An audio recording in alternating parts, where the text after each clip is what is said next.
Greenpeace 10 years ago produced a very interesting paper, Decentralised Power and Energy Revolution for the 21st Century.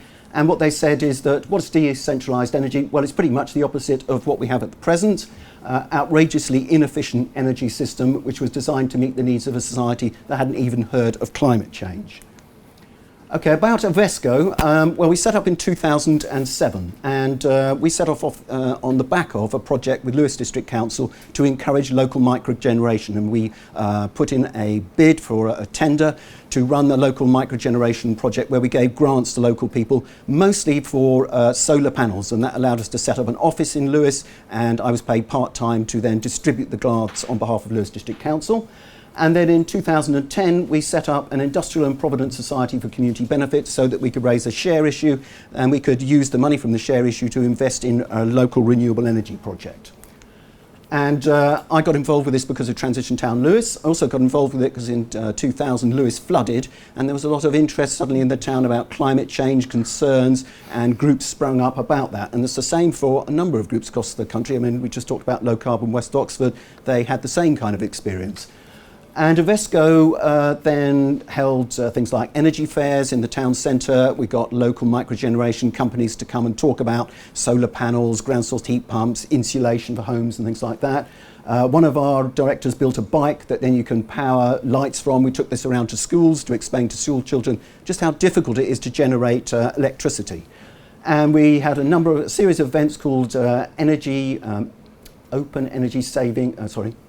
Energy Saving House Weekends, or Eco Open Homes. We've been running those for about 4 years now, where people who've installed PV panels, thermal panels, ground source heat pumps and things like that, you can visit their houses and learn more, see what the problems were and see whether who are good and bad installers, and learn from local people. We also do a lot of work again with schools, and this is Rowland School, and there's an electric car racing club that we have with about 10 schools all come together. So we like working with the community and being very involved with that. This is a case study for our first share issue, and this is the directors of OVESCO with two of the directors from Haveys Brewery standing on the roof of the brewery, and we approached Haveys Brewery about 2010. It took about a year to persuade them that a community energy project would work. Prior to that, we'd been looking at hydropower on the River Ouse. We'd come up against all sorts of problems, planning issues, the EA, anglers who didn't want it, concerns about the site we were looking at, and then suddenly the feed-in tariff arrived and solar PV was possible. Before that, nobody, or virtually nobody we knew, had solar PV on their houses. But with the feed-in tariff, PV became financially viable. And we worked out that we could offer a share issue of 4% return on investment and give free electricity to Haveys Brewery. And we approached them and then finally agreed with them. They said, you must install the maximum number of panels on the roof of the depot, which was just under 100 kilowatts. If you don't succeed, we don't want you to go ahead with the project.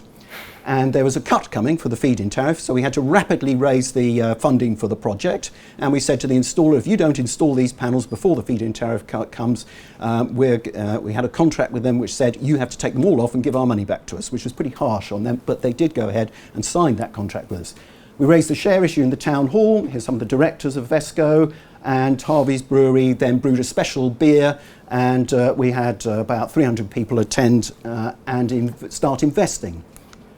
And this is the project completed on the roof of the brewery. There are two buildings, one an old-fashioned brewery in the centre of the town, and on the outskirts of the town there's a large industrial unit, and we fitted the solar panels on the roof of the industrial unit. And one of the important things here is that the depot actually has large chillers inside it. So on a hot sunny day they're using large quantities of electricity. And at that time, as I said before, we could offer them free electricity as part of this deal, and that saves Haveys Brewery around about £6,000 a year. And then we raised more than enough money from that first project, which cost £306,000. In fact, we raised nearly £400,000, and that enabled us to go on and then do a project with Priory School, our local secondary school, Brickyard Farm, Balcombe Nursery, which is a local veg box scheme, and again they had chillers inside their industrial unit, and they were struggling to pay for their electricity bill, and they said, is there anything you can do to cut our electricity bill? And we said, we'd like to use some of our shareholders' money to put PV panels on the roof of your business. And then we did a second share issue and we raised the money for Chaley School, and we have a little bit of money left over now which is just about to be used, I'm hoping if we can get the lease signed, to put 30 kilowatts on a primary school in Lewes. And we made a lot of positive news about renewables. Nobody seemed to mind at all about having solar panels on the roof of industrial units, schools and local businesses. Everybody was quite happy about that. And consequence of that was that we won an Ashton Award. And we won an Ashton Award partly because we were contacted by a lot of groups throughout the country who were saying, well, how did you do that? Could you tell us what an industrial and provident society of community benefit is? How do you find a site? How does solar PV work? Can you show us a spreadsheet? Can we understand more about the lease? What are the tax incentives? Lots and lots of questions. And a consequence of that was that we created an umbrella group in the South East, which is a sort of step down from Community Energy England called Community Energy South, where we were in contact with a series of groups across Sussex, from right the way across from Chichester, all the way over to Rye, going north to Forest Row. In fact, we've got a group, I'll tell you a little bit more about in a minute, called SE24 in London. And there was about 12 groups who wanted to do community energy. But also, some of the people in those groups were really keen on energy efficiency and were very concerned about fuel poverty and the high cost of energy bills, especially for people who are on prepayment meters. So there are several sides to this: generation, energy efficiency, and concerns about paying for your gas and electricity bill. One of the groups, then we mentored groups. We were given some money by the Cabinet Office and West Sussex County Council. That enabled us then to mentor other groups. And one of those was Transition HKD, and they formed their own energy co-op called HKD Energy. HKD stands for Hassocks, Keema and Ditchling. They're villages along the bottom of the South Downs. And they raised £150,000. They were oversubscribed. It only took them a couple of weeks to raise the money, and then installed 266 photovoltaic panels on the roof of their secondary school. And that all started out in a pub. When I met Transition HKD, they said, could OVESCO come and do this project for us? Happened on the table next to us was the head of the school, and they said, well, here's the head of the local school, perhaps we could talk to her. And she said, we'd love to have PV panels on the roof of our building. And I said, well, why don't you do it as HKD? OVESCO doesn't want to rule the world. What we want is lots of local energy co-ops doing this. And so we helped them to launch their first share issue. This is another group. This is SE24. They're a Herne Hill, they're a cycling group. And they have a fantastic sort of core group of about 6 people. What I have learned is when you've got one really passionate person in a transition town or 10-10 group or whatever your local or your parish council, something like that, it's not enough. You need about 5-6 people, someone with a bit of accounting skills, someone a bit of planning, someone who's got a bit of PR, things like that, and someone who's sort of technical who can actually form a strong group to make this happen. Otherwise, it's very difficult to progress this because there's an awful lot to do. And you need all of those skills to make this happen. And SE24, I was at, on Sunday night, I went to Denmark Hill, and they sort of started the launch of their first share issue. They're actually, the share issue itself will be out in before the end of the year, but they were making their local MP who they met as part of a climate change, this was a couple of weeks ago, where MPs were called out from Parliament to meet groups from across the country who were concerned about climate change, and that's their local MP who met them and then consequently supported them with their project. Community Energy South, well, it's all about making positive news about renewables. And this year in Lewes, we're going to have a conference, which will be 26th, 27th of September in Lewes. We've run several conferences over the last couple of years in the South East to get information out there and also to bring in new skills from people, voluntary skills quite often, sometimes paid, and sometimes you make our other groups aware of grant funding that they can use to progress their projects. And back again, this is the community energy strategy. Some of the key points, again, potential for 3 gigawatts. There's significant potential for growth. Local authorities should get involved. We talk regularly with West Sussex County Council, East Sussex County Council, Lewes District Council. Sometimes it's quite confusing. When I started out with Lewes District Council, I worked with the sustainability officers and the head of the environment department. None of those people work in Lewes District Council anymore. There have been so many cuts. I'm now talking to a whole brand new series of people there. It's quite difficult to know who to talk to sometimes and also keep that relationship, unfortunately. Okay, making heat. We haven't done a heat project yet. It's really important to do something around heat.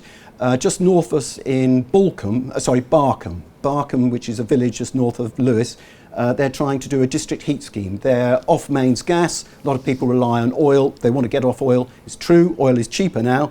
Likely that probably in the future it's just going to go up at some point. And they want to use biomass. They've got a lot of woodland around them to heat some parts of their village, and they want to start off a small district heating scheme which they can expand on. Okay, and by 2015 it should be the norm for communities to be offered some level of ownership by commercial developers. I can talk a little bit more about that in a second. EU targets, we're doing rather miserably at the moment. We're not meeting our EU targets, so government policy ought to be pushing us to achieve those, and it looks like it's going now in the opposite direction, and we're going to fail to meet those targets. Right, this is about scaling up. So OVESCO's done a lot of projects on industrial units and schools. In order for us to survive in the long term, we have to scale up. We either have to find a lot more rooftops, or otherwise we're going to have to start looking at things like solar farms. Locally, in the past in Lewes, there has been an anti-wind turbine campaign. About 3 years ago, there was an anti-solar campaign. This was a huge scheme, 18 megawatts to go in between Ringmer and Lewes. Would have been quite visual in the South Downs National Park. And recently a 5 megawatt scheme just north of us at Chailey, which there is an anti-campaign which is all for renewables, but not where we live. And there needs to be some sort of balance that found here. And I quite understand people's concerns, but there is a big problem with climate change and the need to switch from centralised to decentralised energy supply. This is the Glyndebourne wind turbine. That's Gus Christie and, of course, David Attenborough. This is the only wind turbine probably within about 20 or 30 miles of Lewes. I'd have to go to Rye to find a wind farm. And they had absolute hell to get that through the planning permission. That offsets all of the carbon emissions from Glyndebourne. We did approach them about the idea of the community owning part of the wind turbine. That was a little bit late in the day. It was around about 2008. And it wasn't really possible for that to happen, but it would have been really nice if that had been the case. There was a lot of confusion, especially in the village of Ringmer, which is next to the turbine. There was an anti-campaign, a pro-campaign.